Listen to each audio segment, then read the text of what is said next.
Okay, so this comes out pretty easy.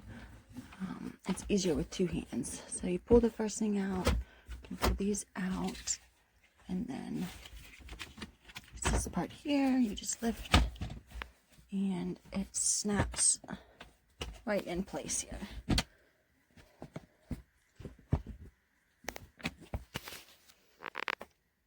Much easier with two hands though, but there it is. And then to take apart, you just lift the lid back up and you push these in, same down here, lift the lid up and push these in.